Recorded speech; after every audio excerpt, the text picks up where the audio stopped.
Do you believe in God? What does God represent to you? And how has religion impacted your life and beliefs?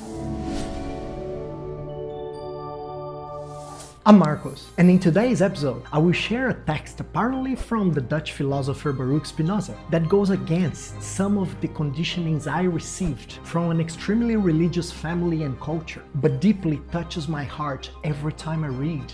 So put judgments and beliefs aside and open your heart to feel. Stop praying and beating your chest. What I want you to do is to go out in the world and live your life. I want you to enjoy, sing, have fun, and appreciate everything I have done for you. Stop going to those dark and cold temples that you built yourself and believe to be my home. My home is in the mountains, in the woods, in the rivers, in the lakes, in the beaches. That's where I live and express my love for you. Stop blaming me for your miserable life. I never told you there was anything wrong with you, that you're a sinner or that your sexuality is something bad. Sex is a gift through which you can express your pleasure, your ecstasy, your joy. So do not blame me for everything they made you believe. Stop reading supposed sacred scriptures that have nothing to do with me. If you cannot find me at dawn, in a landscape, in the eyes of your friends, of your child, you will not find me in any book. Trust in me and stop asking me for things. Are you going to tell me how to do my job? Stop being so afraid of me. I do not judge you or criticize or get irritated or bothered by you. Neither I want to punish you. I'm pure love. Stop asking me for forgiveness. There is nothing to forgive. I made you, filled with passions, limitations, pleasures, feelings, needs, inconsistencies, and free will. How can I punish you for being as you are if I am the one who made you?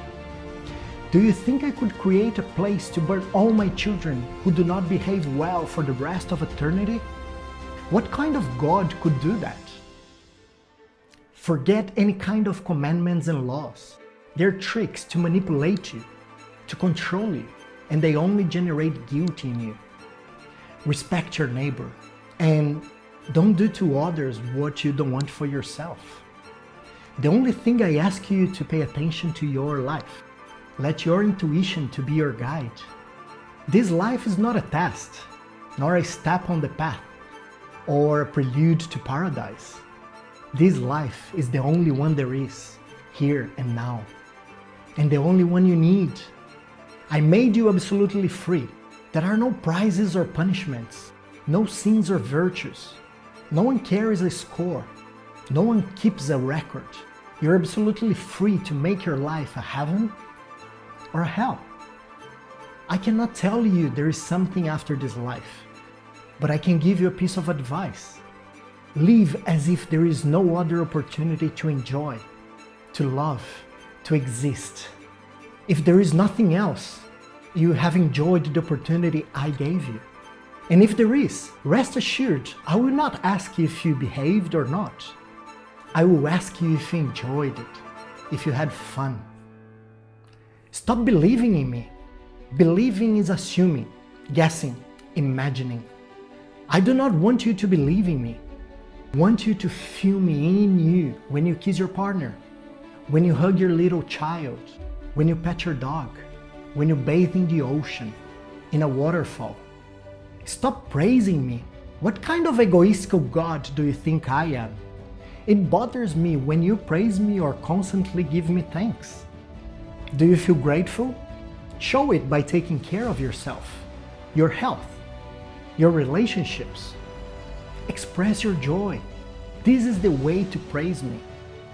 Stop repeating like a parrot what they taught you about me. The only certainty is that you are here, alive, and this world is full of wonders. Why do you need some more miracles or many explanations? Do not look for me outside. You will not find me. Look for me inside. that's where I am. Could you feel it? I do feel God in these words and in everything else you just watched. My intention is not to prove anyone right or wrong. I experienced a lot of pain in my family, and I see a lot of destruction happening in the world because of beliefs and rules that one tries to impose to another. My invitation is to connect with whatever form of God you believe and use that for your benefit, but without impacting negatively anyone else. No one needs to have the same belief as you do, not even your partner. We just need to respect each other and to spread love and compassion instead of hatred because someone has a different perspective than ours. When we choose love, connection happens and there is no space left for war and disconnection. The more we can connect with ourselves and with others, the better life becomes. That's all for today. Check my last episode about self-love if you want to start loving from inside out. And I hope my perspective expanded your mind in regards to everything I mentioned before and helped you to become the healthiest and happiest version of yourself. I'm forever grateful if you can hit the like button and share with the people you love most. Much love, and I'll see you next week.